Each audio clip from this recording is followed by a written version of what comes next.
C'est une formation assez particulière, dans le bon sens du terme, parce qu'on n'est pas juste dans un lycée à écouter ou à regarder. Notre lieu de formation, c'est un tiers-lieu, c'est-à-dire que c'est un endroit où il y a beaucoup d'associations qui travaillent à la fois. Auparavant, c'était un couvent. Les nonnes sont parties il y a 5 mois. Et c'est un gardiennage grâce à l'association Plateau Urbain. On a accès à ce lieu pendant 1 an et demi, entre le temps en fait, que les nonnes soient parties et le moment où l'entreprise qui va succéder à ce lieu ait décidé des travaux, des budgets, de ce genre de choses. Ça permet que ce couvent ne reste pas vide, on fait un appel à projet et on est énormément d'associations différentes à se retrouver justement dans cet ancien couvent pendant 1 an et demi. Le fait de faire la formation dans un tiers-lieu, ça nous permet de faire des rencontres avec des groupes de personnes ou des personnes avec qui on ne pourrait pas sinon. On a plein d'artistes qui sont autour de nous. On a aussi l'association Aurore, par exemple, qui accueille des personnes en situation de précarité. Donc il n'y a pas seulement les élèves de la formation et les encadrants, on a aussi en fait plein de partenaires qui sont avec nous. Et donc on découvre tout autour de nous toute une vie.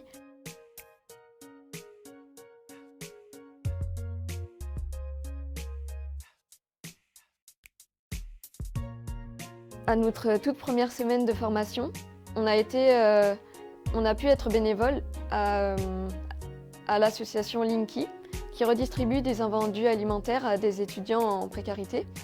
Et ça m'a donné l'idée en fait, de refaire ce projet dans le tiers-lieu avec l'association Aurore, qui a accueilli des hébergés d'urgence.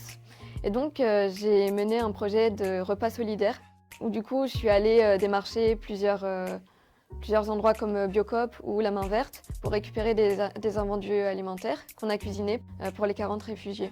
Au départ, c'était très impressionnant de commencer ce projet parce que je me suis sentie envahie par toutes les responsabilités en fait, qu'il y a assumé à faire tout ça. Et en même temps, j'étais portée par vraiment le projet à cœur. Donc je savais que j'allais aller au bout, je ne savais pas encore comment.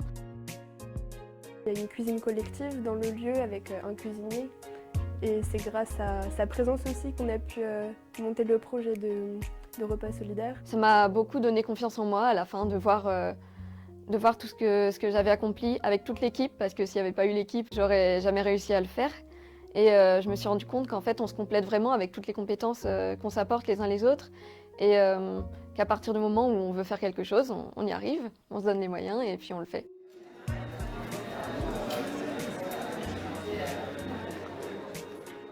Le menu, c'était un couscous végétarien, avec des crêpes en dessert.